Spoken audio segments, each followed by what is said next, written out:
Great Scott. Great Scott. Great Scott.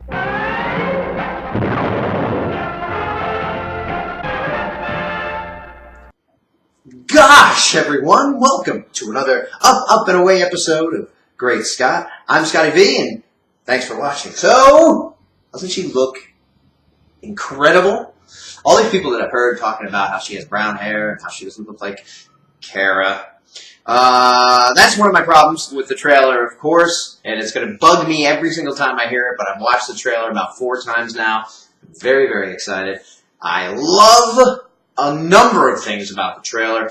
I love the dramatic plane save, and I know I've heard people saying, no more planes, it's been done, it's been done, it's been done, but the supers, and the super family, Superman, Supergirl, Superboy, dogs, cats, they save people, that's what they do.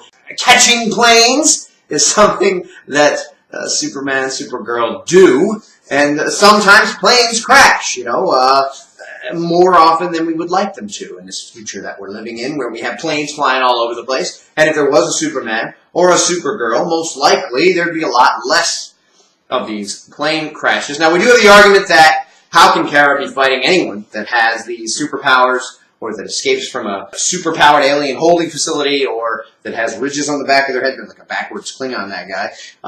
Some people have said that that guy's dead, you know, when she put her shoulder or punched, whatever she did to that tractor trailer where it exploded and the guy flew out of the windshield and smashed down on the street, and he would be if he were a regular human. But a Superman or a Supergirl wouldn't do that if there was a regular human in there. There'd be no need to.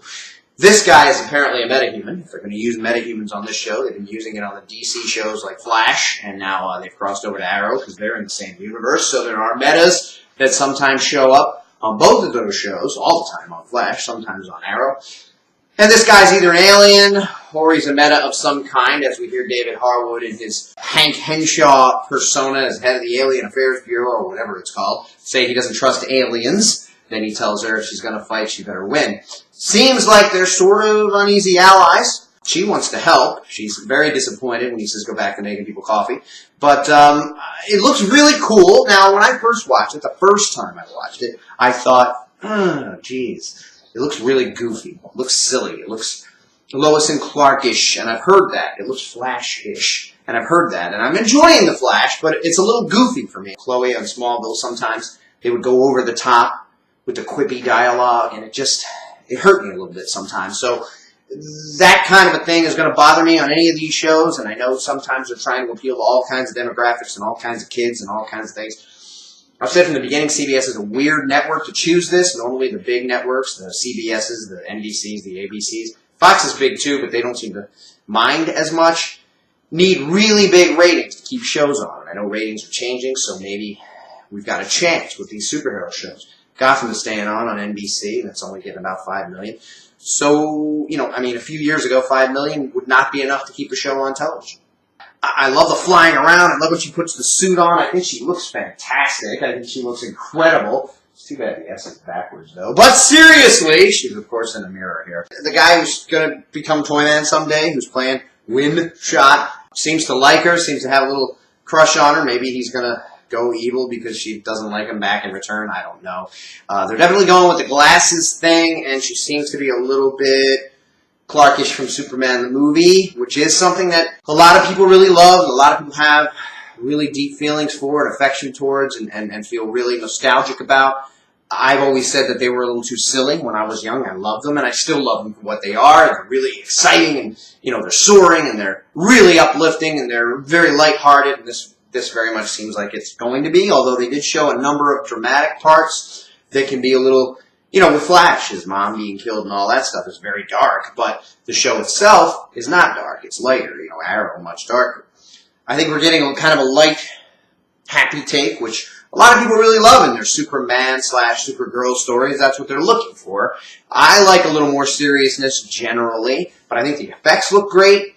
I think she's a great, I mean, she was cast perfectly. And then, of course, I'm going to have that same argument I do with the Supergirl books, and that is Superman exists in this universe, but sends her a cape via Jimmy Olsen and doesn't seem to have a direct effect on her life. Although we do see one scene where it appears that Superman takes her to her Earth family in the beginning when she first crashes. We see the ship crash, and we see a blue-clad hand with a red cape holding the hand of a little girl as they walk up to Dean Cain and Helen Slater, whom we assume are the Danverses. Although at one point in the trailer, when she's talking to Jimmy Olsen, he asks what her name is, and she kind of, gosh, and then she says, Kara, but they've said her name's going to be Linda. So I'm not sure if they're changing that, and they're just going to go with Kara. I don't like, by the way, the pronunciation Kara. It's always been Kara. It was Kara in the Supergirl movie. It was Kara on Smallville. It was Kara on the animated series. It's been Kara in all of the DC animated movies. It's always been Kara. Kara's been the pronunciation. I've heard it once or twice in some fan casts as Kara, and I guess a lot of people look at it and see Kara, and that's okay. And maybe somebody behind the scenes said, I think Kara would sound better, sound more alien, sound more exotic, so they went with Kara. But I really dislike, the same thing when Nolan does it, when he changes it for his own purposes or where he thinks he knows better. It's been Kara all along, but we're going to make it Kara just because we want to. I don't know if that's the case, and maybe half the fandom has always thought of it as Kara. For me, it's always been Kara, and it's been Kara on every incarnation I've ever seen, so I've always gone with Kara. Like with Luthor, it just sounds stronger to pronounce things a certain way, and maybe people thought Kara is a much stronger kind of pronunciation of it than Kara. It's kind of I guess a short A, a throwaway A. I don't know. But it's going to irk me a little bit for a while. I'll get used to it, but I'll always know her as Kara.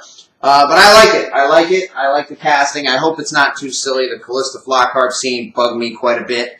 A little bit too much, I think, of the... Oh gosh. And I've also already heard mentioned, why is she wearing glasses already? They did the same thing on Lois and Clark. He had glasses before he ever tried to hide his identity or have a costume or anything. And the thought on Lois and Clark was maybe he was trying to emulate his dad, like a lot of little kids do, and he just started wearing glasses. But that generally doesn't happen to where you continue to wear glasses as an adult. As a kid, you might play wearing glasses, that kind of thing.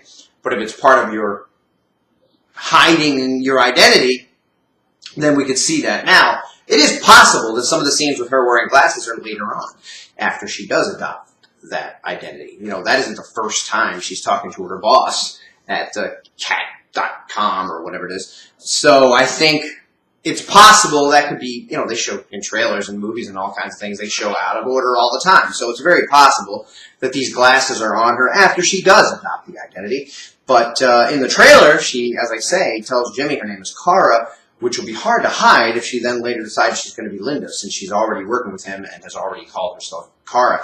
I remember reading that this is going to be CSI with superpowers, a procedural about crime where they solve little crimes, but occasionally there'll be superpowers.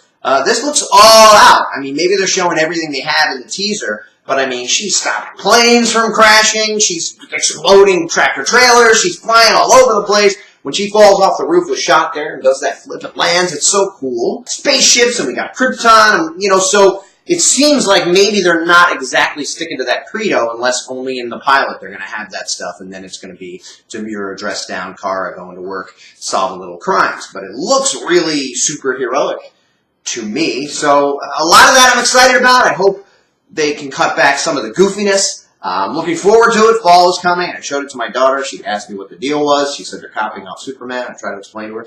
There's a Supergirl. We've talked about it before, but she's little. She probably forgot. I hope I can watch it with my two daughters. I hope they want to. I hope they're into it. I've tried Flash. Most of the time they don't seem like they want to, but we'll see what happens. Thanks, everybody, for watching. And remember, this is not an S. It's my family crest.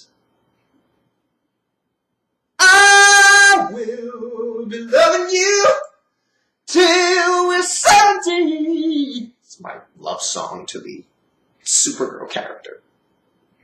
Oh gosh. Oh gosh. Oh gosh. Oh gosh.